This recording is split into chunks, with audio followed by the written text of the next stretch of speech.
ઓમ નમઃ શિવાય વિદ્યાર્થી મિત્રો, આજે આપણે ધોરણ 7 સામાજિક વિજ્ઞાનનો પાઠ 2નો પ્રશ્ન 5 જ્યાંથી બાકી છે ત્યાંથી સ્વાધ્યાય પોથી પૂરીશું. તો આપણો પ્રશ્ન 5નો પ્રથમ પ્રશ્ન છે, કયા શાસનકાળને દિલ્હી સલ્તનત તરીકે ઓળખવામાં આવે છે? જવાબમાં લખીશું ઈસવીસન 1206 થી 1526 દરમિયાન ઉત્તર ભારતના વિશાળ વિસ્તાર ઉપર શાસન કરનાર શાસકોના શાસનકાળને દિલ્હી સલ્તનત તરીકે ઓળખવામાં આવે છે. પ્રશ્ન 2, દિલ્હીમાં સલ્તનતની સત્તાનો પાયો કોણે નાખ્યો, કેવી રીતે? એનો જવાબ લખીશું ઈસવીસન 1192માં તરાઈના બીજા યુદ્ધમાં સિહાબુદ્દીન ગોરીએ દિલ્હીના રાજા પૃથ્વીરાજ ચૌહાણ સામે નિર્ણાયક વિજય મેળવીને દિલ્હીમાં સલ્તનતની સત્તાનો પાયો નાખ્યો. પ્રશ્ન 3, ભારતનો પ્રથમ મુસ્લિમ શાસક કોણ હતો? તે કયા વંશનો હતો? જવાબમાં લખીશું કુતુબુદ્દીન ઐબક ભારતનો પ્રથમ મુસ્લિમ શાસક હતો. તે મામલુક વંશનો હતો. પ્રશ્ન 4, ગુલામ વંશનો સાચો સ્થાપક કોને માનવામાં આવે છે? જવાબમાં લખીશું સુલતાન ઇલ્તુત્મિશને ગુલામ વંશનો સાચો સ્થાપક માનવામાં આવે છે. આગળ પ્રશ્ન 5, દિલ્હી સલ્તનત દરમિયાન દિલ્હીની ગાદી ઉપર બેસનાર સૌપ્રથમ મહિલા કોણ હતા? તો જવાબમાં લખીએ દિલ્હી સલ્તનત દરમિયાન દિલ્હીની ગાદી પર બેસનાર સૌપ્રથમ મહિલા રઝિયા બેગમ હતા. પ્રશ્ન નંબર 6, દિલ્હીની ગાદી ઉપર ખલજી વંશની સ્થાપના કોણે કરી? તો જવાબ લખીશું અફઘાનિસ્તાનના જલાલુદ્દીન ખલજીએ દિલ્હીની ગાદી ઉપર ખલજી વંશની સ્થાપના કરી. પ્રશ્ન નંબર 7, અલાઉદ્દીન ખલજીએ દિલ્હીના લશ્કરી તંત્રમાં શો સુધારો કર્યો? જવાબમાં લખીએ અલાઉદ્દીન ખલજીએ દિલ્હીમાં સ્થાયી લશ્કર રાખવાની શરૂઆત કરી. તેણે સૈન્યનો ઘોડા અને સૈનિકોની વિશિષ્ટ ઓળખ માટે અનુક્રમે દાગ અને ચહેરા પદ્ધતિની શરૂઆત કરી. પ્રશ્ન 8, અલાઉદ્દીન ખલજીએ કયા કયા વહીવટી સુધારા કર્યા? તો જવાબમાં લખીએ અલાઉદ્દીન ખલજીએ ભાવ નિયમન, બજાર પર નિયંત્રણ, સંગ્રહખોરી પર નિયમન વગેરે વહીવટી સુધારા કર્યા. પ્રશ્ન 9, દિલ્હીની ગાદી પર તુગલક શાસનની શરૂઆત કોણે કરી હતી? જવાબમાં લખીશું ગિયાસુદ્દીન તુગલકે દિલ્હીની ગાદી પર તુગલક શાસનની શરૂઆત કરી હતી. પ્રશ્ન નંબર 10, ફિરોઝ શાહ તુગલકના અવસાન બાદ કોણે દિલ્હી પર આક્રમણ કર્યું, ક્યારે? જવાબ લખીએ ફિરોઝ શાહ તુગલકના અવસાન બાદ ઈસવીસન 1398-99માં અમરકંદના સુલતાન તૈમૂર લંગે દિલ્હી પર આક્રમણ કર્યું. અહીંયા ફરી જોઈએ ઈસવીસન 1398-99માં સમરકંદના સુલતાન તૈમૂર લંગે દિલ્હી પર આક્રમણ કર્યું. પ્રશ્ન નંબર 11, દિલ્હીની ગાદી પર સૈયદ વંશની સ્થાપના કોણે કરી? તો જવાબમાં લખીએ દિલ્હીની ગાદી પર ખિજ્ર ખાએ સૈયદ વંશની સ્થાપના કરી. પ્રશ્ન નંબર 12, દિલ્હીની ગાદી ઉપર લોદી વંશની સ્થાપના કોણે કરી? તો લોદી વંશની સ્થાપનામાં જોઈશું બહલોલ લોદીએ લોદી વંશની સ્થાપના કરી. પ્રશ્ન નંબર 13, ઇક્તા કોને કહેવામાં આવતો? તેનો વડો શું કહેવાતો? તો જવાબ સલ્તનત કાળમાં પ્રાંતને જાગીરને વહેંચવામાં આવતા. ફરી જોઈએ તો પ્રાંત અને જાગીરને વહેંચવામાં આવતા જેને ઇક્તા કહેવામાં આવતો. ઇકતાનો વડ ઇકતેદાર કે મુક્તિ કહેવામાં આવતો? પાણીપતનું પ્રથમ યુદ્ધ કોની વચ્ચે થયું? તો જવાબમાં લખીએ ઇબ્રાહિમ લોદી અને બાબર વચ્ચે. પ્રશ્ન નંબર 15. ઇલ્તુત્મિશના સમયમાં કયા કયા સ્થાપત્યો બંધાયા હતા? તો જવાબમાં લખીએ ઇલ્તુત્મિશના સમયમાં હોજે સમ્મી, સમ્મી ઈદગાહ અને જુમા મસ્જિદ નામના સ્થાપત્યો બંધાયા. પ્રશ્ન નંબર 16. અલાઈ દરવાજાનું નિર્માણ કોના સમયમાં થયું? તો જવાબમાં લખીશું અલાઉદ્દીન ખલજીના સમયમાં. પ્રશ્ન નંબર 17. તુગલક શાસન દરમિયાન દિલ્હીની આસપાસ કયા કયા નગરોનું નિર્માણ થયું હતું?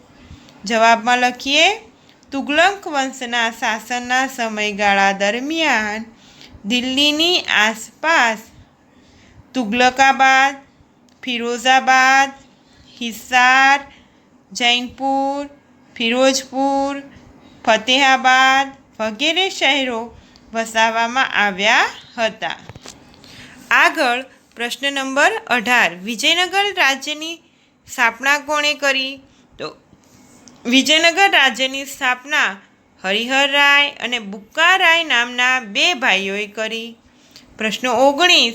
વિજયનગરનું રાજ્ય ક્યારે ક્યાં સ્થાપાયું હતું? તો વિજયનગરનું રાજ્ય ઈસવીસન 1336માં તુંગભદ્રા નદીના કિનારે સ્થપાયું. પ્રશ્ન નંબર 20. વિજયનગર સામ્રાજ્યમાં કયા કયા વંશોએ શાસન કર્યું હતું? તો જવાબમાં લખીએ વિજયનગર સામ્રાજ્યમાં સંગમ વંશ, સાલુ વંશ, તુલુ વંશ, અરવિંદુ વંશ વગેરે વંશોએ શાસન કર્યું હતું. પ્રશ્ન 21. કૃષ્ણદેવરાયે કયું નગર વસાવ્યું હતું? તેણે એ નગરને કેવી રીતે શણગાર્યું હતું? તો જવાબમાં લખીએ કૃષ્ણદેવરાયે વિજયનગરની પાસે નાગલપુર નામનું નગર વસાવ્યું હતું. તેણે એ નગરને અનેકવિધ કલાત્મક ઇમારતો અને ભવ્ય મંદિરોથી શણગાર્યું હતું. પ્રશ્ન નંબર 22. વિજયનગરનો પરાજય ક્યારે અને કોની સામે થયો? તો જવાબમાં લખીએ 23 જાન્યુઆરી 1565ના રોજ તાલીકોટાના યુદ્ધમાં દક્ષિણ ભારતના મુસ્લિમ રાજ્યોના સંઘની સામે એનો પરાજય થયો. બહમની રાજ્યની સ્થાપના કોણે ક્યારે કરી હતી? તો બહમની રાજ્યની સ્થાપના ઈસવીસન 1347માં દખ્ખણમાં જફર ખાને કરી. પ્રશ્ન નંબર 24. બહમની સામ્રાજ્ય કયા કયા સ્વતંત્ર રાજ્યોમાં વહેંચાયું હતું? તો જવાબમાં લખીએ બહમની સામ્રાજ્ય બીજાપુર, અહમદનગર, ગોલકોંડા, બીડર અને બરાર જેવા 5 સ્વતંત્ર રાજ્યોમાં વિભક્ત થયું. પ્રશ્ન 25. દિલ્હી સલ્તનતની સ્થાપના કોણે ક્યારે કરી? તો જવાબમાં લખીએ દિલ્હી સલ્તનતની સ્થાપના ઈસવીસન 1206માં કુતુબુદ્દીન ઐબકે કરી હતી. હવે જોઈએ પ્રશ્ન નંબર 6, જેમાં ટૂંકમાં ઉત્તર લખવાના છે. તો પ્રથમ છે દિલ્હી સલ્તનતમાં કુલ કેટલા વંશોએ સત્તા ભોગવી? કયા કયા? જવાબ લખીએ દિલ્હી સલ્તનતમાં કુલ 5 વંશોએ સત્તા ભોગવી. ગુલામ વંશ, ખલજી વંશ, તુગલુક વંશ, સૈયદ વંશ અને લોધી વંશ. સુલતાન ઇલ્તુત્મિશે પોતાના ઉત્તરાધિકારી તરીકે કોને જાહેર કરી? શા માટે? તો સુલતાન ઇલ્તુત્મિશને પોતાના પુત્રોમાંથી એક પણ પુત્ર સુલતાન બનવા યોગ્ય લાગ્યો નહીં. તેથી તેણે પોતાની કાબેલ અને સક્ષમ પુત્રી રજિયાને પોતાના ઉત્તરાધિકારી તરીકે જાહેર કરી. પ્રશ્ન નંબર 3. ઇતિહાસકાર મિન્હાજે સિરાજે રજિયા સુલતાન વિશે શું નોંધ્યું છે? તો લખીશું ઇતિહાસકાર મિન્હાજે સિરાજે રજિયા સુલતાના વિશે નોંધ્યું છે કે રઝિયા તેના બધા ભાઈઓ કરતાં શાસન માટે સૌથી વધુ કાબેલ અને સક્ષમ હતી. આમ છતાં તે એક સ્ત્રી હોવાથી શાસનકર્તા તરીકે તેને સ્વીકારવામાં આવતી નહોતી. પ્રશ્ન 4. નાસિરુદ્દીન પછી દિલ્હીની ગાદી પર કોણ આવ્યું? તેણે કયું મહત્વનું કાર્ય કર્યું? તો જવાબમાં લખીએ, નાસિરુદ્દીન પછી દિલ્હીની ગાદી ઉપર ગિયાસુદ્દીન બલબન આવ્યો. તેણે ચહેલગામને વિખેરી નાખી શાસનતંત્ર પર અમીરોની પકડને હળવી કરી અને સુલતાનના સ્થાનને મજબૂત બનાવ્યું. આગળ જોઈએ તો પ્રશ્ન 5. મુહમ્મદ બિન તુગલકે કઈ 2 યોજના અમલમાં મૂકી? તો પ્રથમ છે રાજધાનીનું દિલ્હીથી દૌલતાબાદ સ્થળાંતર અને બીજી તો પ્રતીક મુદ્રા પ્રયોગ એટલે કે ચાંદીને બદલે તાંબાના સિક્કાનું ચલણ. પ્રશ્ન નંબર 6. મુહમ્મદ બિન તુગલકે અમલમાં મૂકેલ યોજનાઓ તરંગી યોજનાઓ તરીકે સાથી ઓળખાય? તો મુહમ્મદ બિન તુગલકે અમલમાં મૂકેલ યોજનાઓમાં વ્યવહારિકતાનો તેમજ તેમાં તબક્કાવાર અને આયોજનબદ્ધ અમલીકરણનો અભાવ હતો. એ કારણે તે નિષ્ફળ ગઈ. આથી એ યોજનાઓ તરંગી યોજનાઓ તરીકે ઓળખાય. પ્રશ્ન 7. દિલ્હી સલ્તનતના શાસનમાં સુલતાનનું શું સ્થાન હતું? તો જવાબમાં લખીએ, દિલ્હી સલ્તનતના શાસનમાં સુલતાન કેન્દ્ર સ્થાને હતો. તે રાજ્યમાં સર્વોપરી સત્તા ભોગવતો હતો, એટલે કે તે સર્વોચ્ચ સેનાપતિ, સર્વોચ્ચ ન્યાયાધીશ અને કારોબારીનો સર્વોચ્ચ વડો હતો. પ્રશ્ન 8. દિલ્હી સલ્તનતની રાજ્ય વ્યવસ્થામાં સ્થાનિક શાસન કેવી રીતે ચાલતું? તો દિલ્હી સલ્તનતની રાજ્ય વ્યવસ્થામાં સ્થાનિક કક્ષાએ જિલ્લા અને તાલુકા હતા, જેને અનુક્રમે શીખ અને પરગણું કહેવામાં આવતા. ગામનો વહીવટ ગ્રામ પંચાયત કરતી, જેનો વડો મુખી કે મુકદ્દમ કહેવાતો અને તેમને પટવારી તથા કારકુન મદદ કરતા. પ્રશ્ન નંબર 9. કુતુબુદ્દીન ઐબક કયા સ્થાપકોનું નિર્માણ કરાવ્યું હતું? તો કુતુબુદ્દીન ઐબકે દિલ્હીમાં કુવત ઉલ ઇસ્લામ અને અજમેરમાં ઢાઈ દિન કા ઝોપડા નામની 2 મસ્જિદો બંધાવી હતી. તેણે દિલ્હીમાં કુતુબ મિનાર નામની સૌથી ઊંચા મિનારાનું નિર્માણનું કામ શરૂ કરાવ્યું, પરંતુ તેના સમયમાં તેનો એક જ માળ બાંધી શક્યો હતો. પ્રશ્ન નંબર 10. કૃષ્ણદેવરાય આંધ્રના ભોજ તરીકે સાથી ઓળખાયા? તો જવાબમાં લખીએ, કૃષ્ણદેવરાય પોતે વિદ્વાન અને સાહિત્ય તથા વિદ્યાનો ઉપાસક હતો. તેણે રાજા ભોજની જેમ રાજ્યમાં સાહિત્ય અને કલાને ઉત્તેજન આપ્યું હતું. વળી તેણે સંસ્કૃત અને તેલુગુ ભાષામાં કેટલાક ગ્રંથો લખ્યા હતા. આ કારણને લીધે કૃષ્ણદેવરાય આંધ્રના ભોજ તરીકે ઓળખાયા. હવે જોઈએ પ્રશ્ન નંબર 7, જેમાં 3-4 વાક્યમાં પરિચય લખવાનો છે. તો રઝિયા સુલતાના. રઝિયા સુલતાના ઇલ્તુત્મિશની કાબેલ પુત્રી હતા. ઇલ્તુત્મિશના અવસાનના થોડા સમય પછી તે દિલ્હીની ગાદી આવી હતી. રઝિયા દિલ્હી સલ્તનત દરમિયાન દિલ્હીની ગાદી પર બેસનાર સૌ પ્રથમ મહિલા શાસક હતી. એ સમયના ઇતિહાસમાં મિન્હાજે સિરાજે નોંધ્યું છે કે રઝિયા સુલતાના તેના બધા ભાઈઓ કરતાં શાસન માટે સૌથી વધુ કાબેલ અને સક્ષમ હતી. આમ છતાં તે એક સ્ત્રી હોવાથી શાસનકર્તા તરીકે તેને સ્વીકારવામાં આવતી નહોતી. આગળ જોઈએ તો અલાઉદ્દીન ખલજી. તો ઈસવીસન 1295માં અલાઉદ્દીન ખલજી દિલ્હીની ગાદીએ આવ્યો. તે ઘણો મહત્વાકાંક્ષી હતો. તેણે ઉત્તર ભારત, ગુજરાત અને દક્ષિણ ભારત પર વિજય મેળવીને દિલ્હી સલ્તનતનો વિસ્તાર કર્યો હતો. તેણે દિલ્હીમાં વિશાળ સ્થાયી લશ્કરની રચના કરી હતી. તેણે સૈન્યના ઘોડાઓ અને સૈનિકોની વિશિષ્ટ ઓળખ માટે અનુક્રમે દાગ અને ચહેરા નામની પદ્ધતિની શરૂઆત કરી હતી. અલાઉદ્દીને રાજ્યમાં ભાવ નિયમન, બજાર નિયંત્રણ અને સંગ્રહખોરી નિયમન જેવા વહીવટી સુધારા કર્યા હતા. હવે જોઈએ પ્રશ્ન નંબર 8. અને એમાં પ્રશ્ન છે, સલ્તનત સમયમાં સ્થાપત્યોનું વર્ણન કરો. સલ્તનત સમયના સ્થાપત્યો વિશે લખવાનું છે.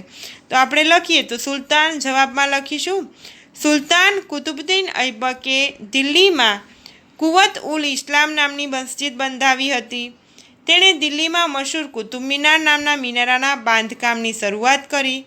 તેના સમયમાં આ મિનારાનો એક જ માળ બાંધી શકાયો હતો. કુતુબુદ્દીનના અવસાન પછી તેના જમાઈ ઇલ્તુત્મિશે કુતુબ મિનારનું બાંધકામ પૂર્ણ કરાવ્યું. કુતુબુદ્દીન ઐબકે અજમેરમાં ઢાઈ દિનકા ઝોપડા નામની મસ્જિદ બંધાવી. સુલતાન ઇલ્તુત્મિશના સમયમાં હોજે સમ્મી ઈદગાહ અને જુમા મસ્જિદ નામના સ્થાપત્યો બંધાયા હતા. અલાઉદ્દીન ખલજીએ અલાઈ દરવાજો, સિરી કિલ્લો, શ્રીનગર અને હોજે ખાસ નામના સ્થાપત્યો બંધાવ્યા. તુગલક વંશના શાસન દરમિયાન તુગલકાબાદ, ફિરોજાબાદ, હિસાર, જૈનપુર, ફિરોજપુર, ફતેબાદ વગેરે નગરો વસાવવામાં આવ્યા. સૈયદ વંશ અને લોધી વંશ દરમિયાન બંદીખાનાનો ગુંબજ, બડા ગુંબજ, મોટકી મસ્જિદ, શિહાબુદ્દીનનો મકબરો વગેરે સ્થાપત્યોનું નિર્માણ થયું હતું. હવે જોઈએ ટૂંક નોંધ. કૃષ્ણદેવરાય તુગલક વંશનો તેમજ વિજયનગર સામ્રાજ્યનો સર્વશ્રેષ્ઠ શાસક હતો. તે એ સમયના ભારતનો એક મહાન અને શક્તિશાળી શાસક હતો. તેણે શાસન દરમિયાન અનેક વિજયો મેળવ્યા હતા. તેણે રાજ્યના વહીવટી તંત્રને સંગીન બનાવ્યું હતું. તેણે સિંચાઈ માટે રાજ્યમાં તળાવો અને નહેરો ખોદાવી, ખેતીવાડીને સમૃદ્ધ બનાવી. તેણે રાજ્યમાંથી કેટલાક અયોગ્ય કરવેરા નાબૂદ કરી પ્રજાનો પ્રેમ મેળવ્યો હતો. તેણે વિજયનગરની પાસે નાગલપુર નામનું નવું નગર વસાવ્યું હતું. તેણે એ નગરને અનેક પ્રકારની ઇમારતો અને ભવ્ય મંદિરોથી શણગાર્યું હતું. કૃષ્ણદેવરાય પોતે વિદ્વાન હતો. તે સાહિત્ય અને વિદ્યાનો ઉપાસક હતો. તે તેલુગુ અને સંસ્કૃત ભાષાનો લેખક હતો. તેણે આમુક્તમાલ્યદા નામનો ગ્રંથ લખ્યો હતો. તેણે અનેક કવિઓને રાજ્યાશ્રય આપ્યો હતો. કૃષ્ણદેવરાય રાજા ભોજની જેમ સાહિત્ય અને કલાને ઉત્તેજન આપ્યું હતું. તેથી તે આંધ્રના ભોજ તરીકે જાણીતા બન્યા હતા. અને અહીં આપણો આ સામાજિક વિજ્ઞાનનો પાઠ 2 પણ પૂર્ણ થાય છે અને તમે શાંતિથી તમારી સ્વાધ્યાય પોથીમાં પૂરો કરશો.